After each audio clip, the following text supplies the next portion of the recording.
In today's video, we're going to be building your first scalable offer. So we're going to package all of the things that you do, all of the skills that you have. We're going to bundle it all up and we're going to make an offer that people are going to actually say yes to.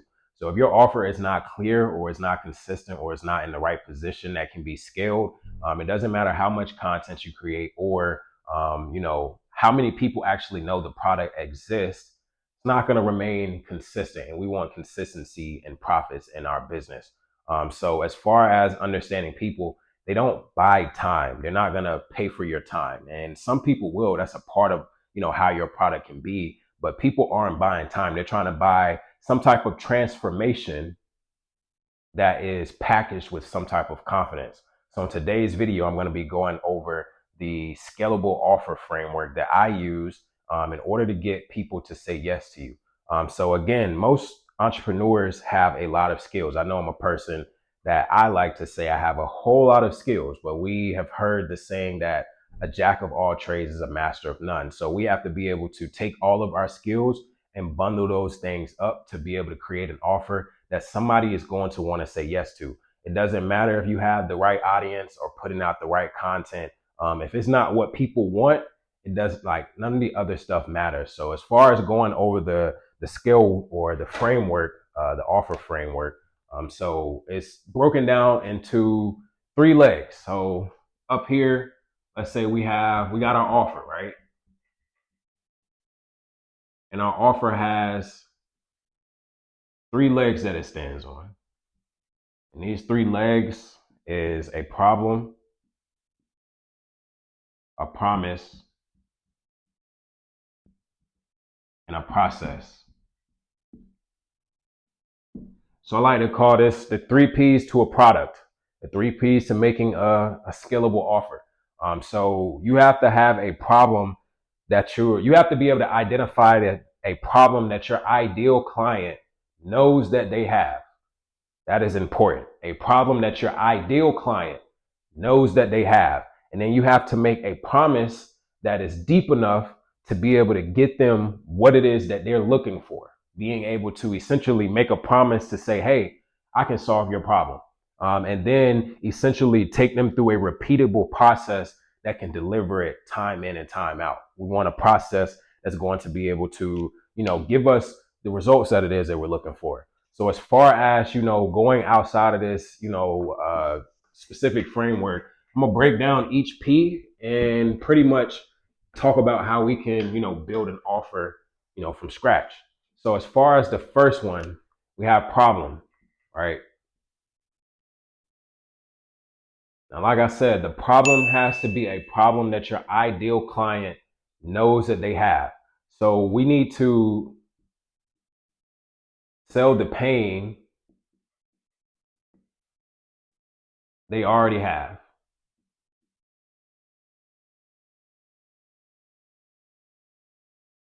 All right. So sell the pain that they already have.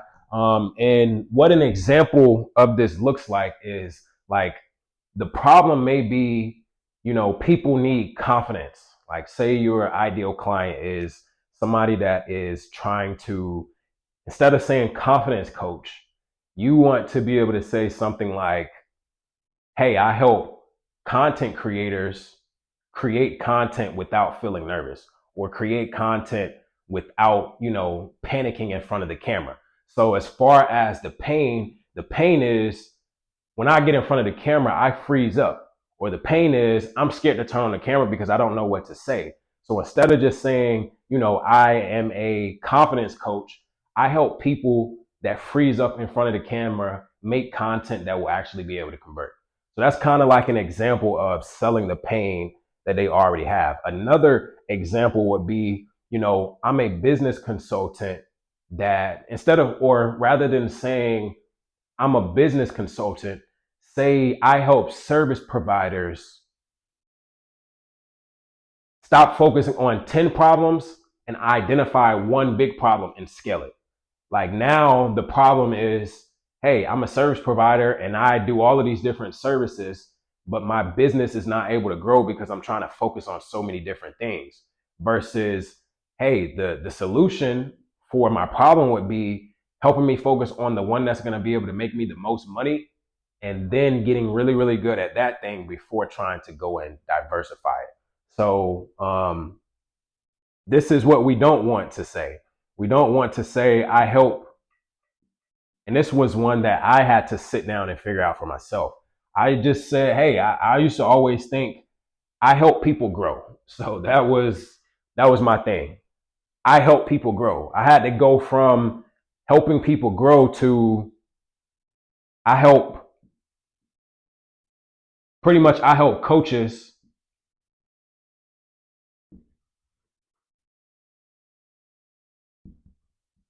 turn their product into profit. That's just an example.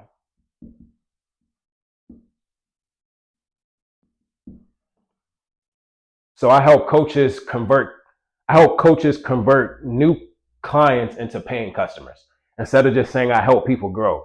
You see how it's like you kind of want to break it down into a deeper understanding so that you can be a lot more clear. Because instead of just saying I help people grow, people can be anybody.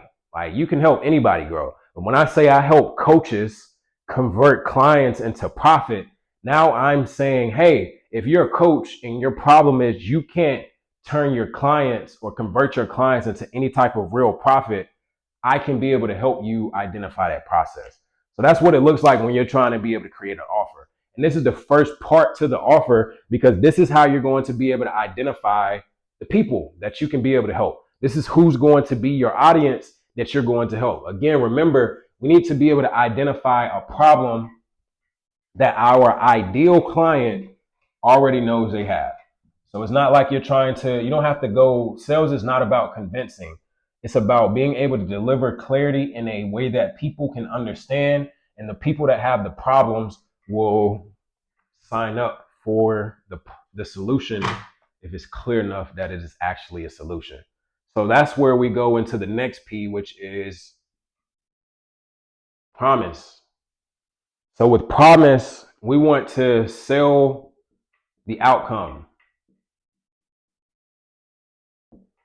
not the activity.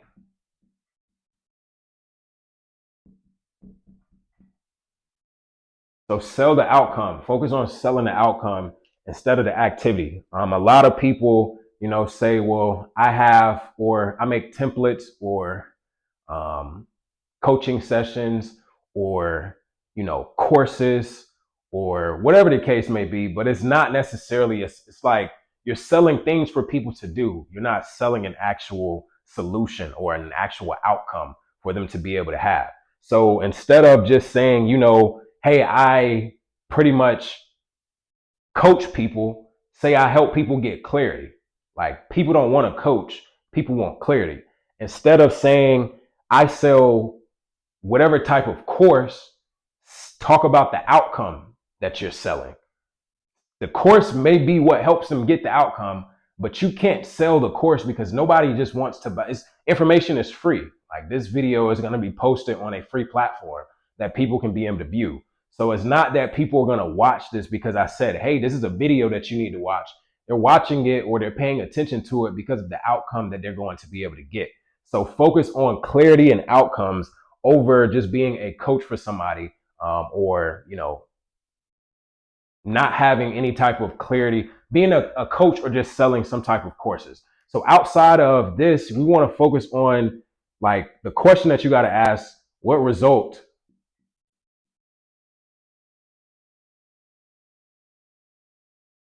are they buying? So what result is your ideal client buying? Like if you're not selling the result, then it's not going to be anything that is going to be a benefit to them. Another way to ask this question to be able to identify what the promise is going to actually be is what does life look like after they work with you? Like that's the outcome. What is life going to look like after you go through the process that I'm going to take you through in order for you to get the dream outcome that you're looking for? So what's life after? What is life after?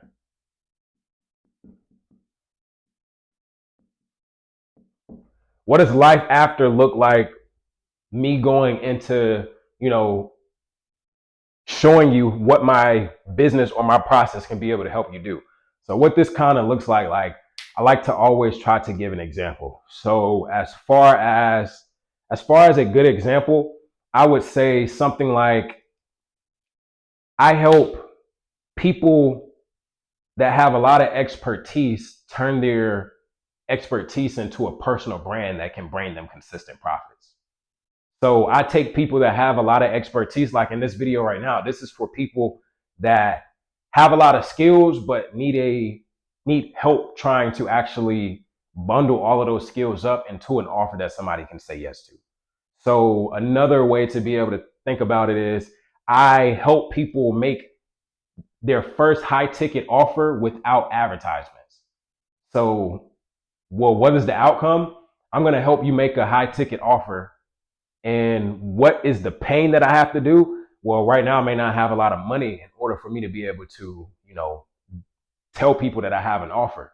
Okay, well, the solution or the promise that I'm going to make to you is I'm going to help you make a high ticket offer without advertisements.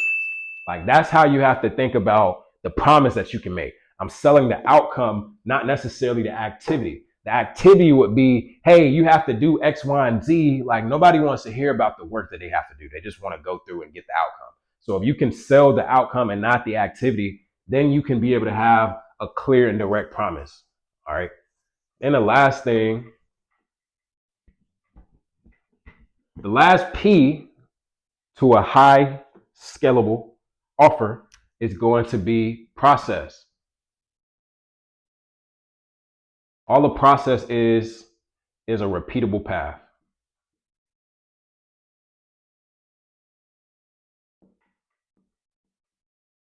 So you have to essentially have a repeatable path. And what this repeatable path looks like, all right, it's three things.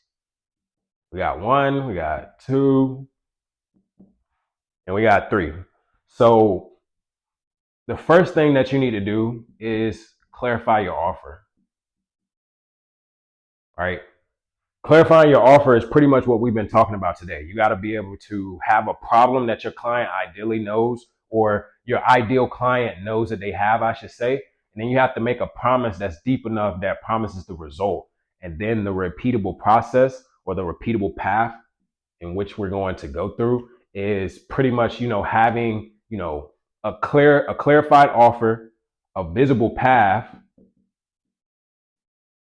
that people can take in order to get to the offer. And then the third thing is going to be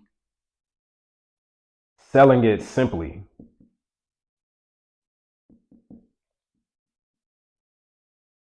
And it's a lot of emphasis on simply, because the moment that something is too hard for somebody to understand, they immediately go and put their attention on the next thing. So you have to be, and this is why this repeatable path is extremely important. And it's kind of like in business and just in life in general, something that I've learned, through time. A lot of the steps are going to repeat themselves, and you have to know how to put the steps in order to be able to get to where you're trying to get to. So it's like, although the process is the repeatable path, the repeatable path is constantly going through problem, promise, and offer at the end of the day. Problem, promise, and process. And the process is being able to clarify your offer, making sure you know exactly who your offer is for, and your people that is your ideal client. It should be so clear to them that, hey, I'm working, or this person has the solution that I'm looking for. When you get it that clarified, what your offer can be able to do, and you make your path visible, like you put yourself out there, you expose yourself by creating content or doing warm outreach or doing cold outreach or some type of advertisement or affiliate marketing, whatever your path has to be to make sure that your offer is visible, make sure that you just have a process that is able to sell it simply so that people can go ahead and go from being a stranger to a paying customer. So outside of process, the last things that I want to actually go over is just really talking about some of the biggest mistakes that people have and pretty much the solution to it. So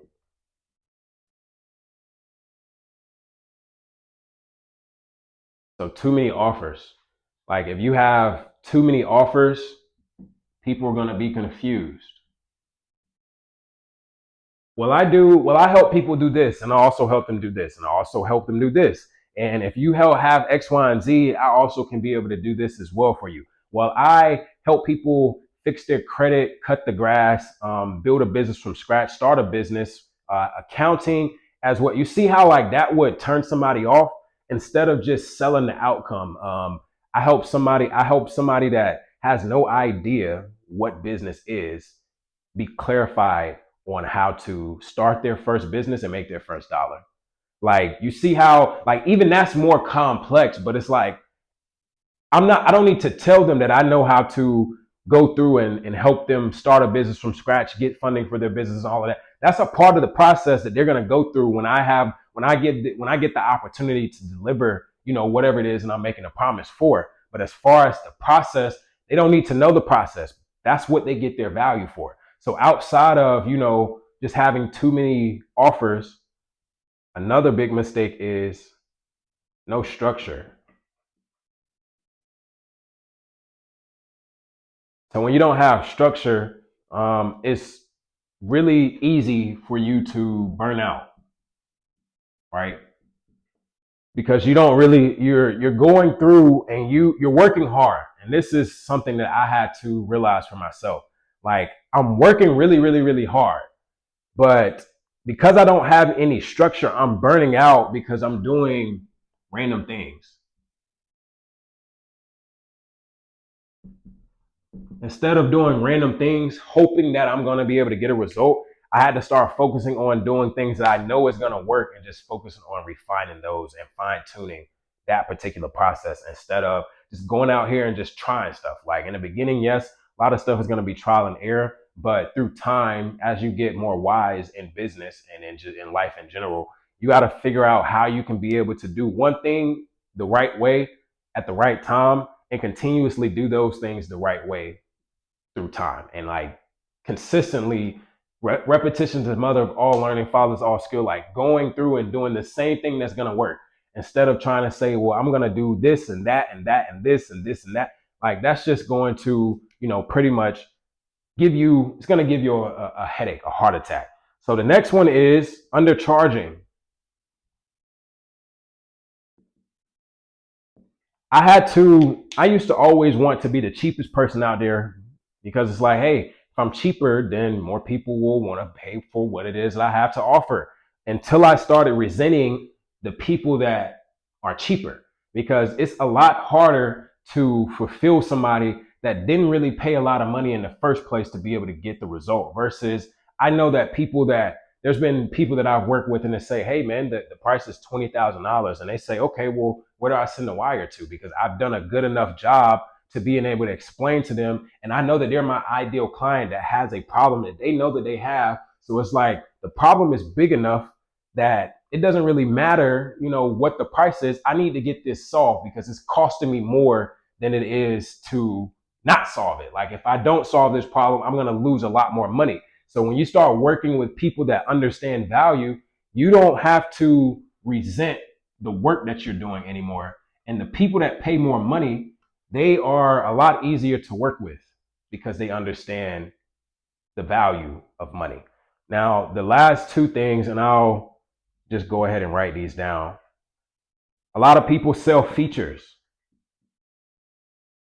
which is what I was talking about earlier being, activity. Like the activity is not what people are looking for. Sell the outcome. Sell what your product can do for them and the result that they can be able to get from them. And then the last thing is making offers about you.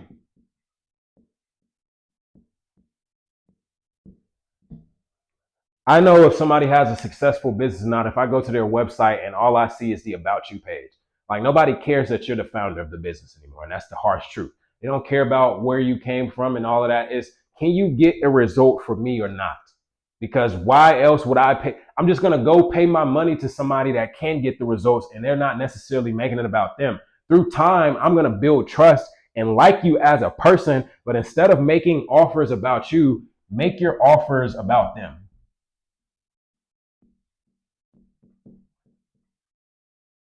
All right. Make your offers about them. All right. So just going through this again, Too many offers. If you have too many offers, people are going to be confused. If you have no structure, they're going to burn out, and you're going to burn out eventually and start doing random things that's not going to really progress you to moving forward and getting any type of results. And if you're undercharging, you're going to resent most of the time because it's going to take more work and you're going to do more money.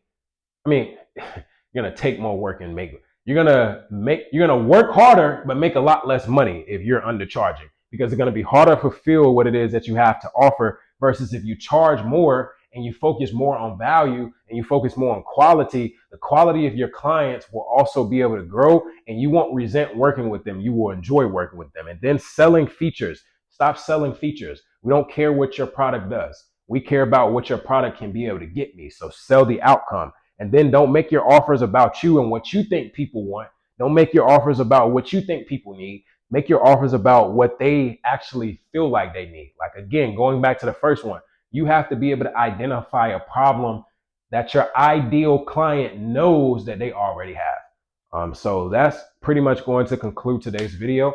If you guys enjoyed it, please like and subscribe, and I'll see you on the next one.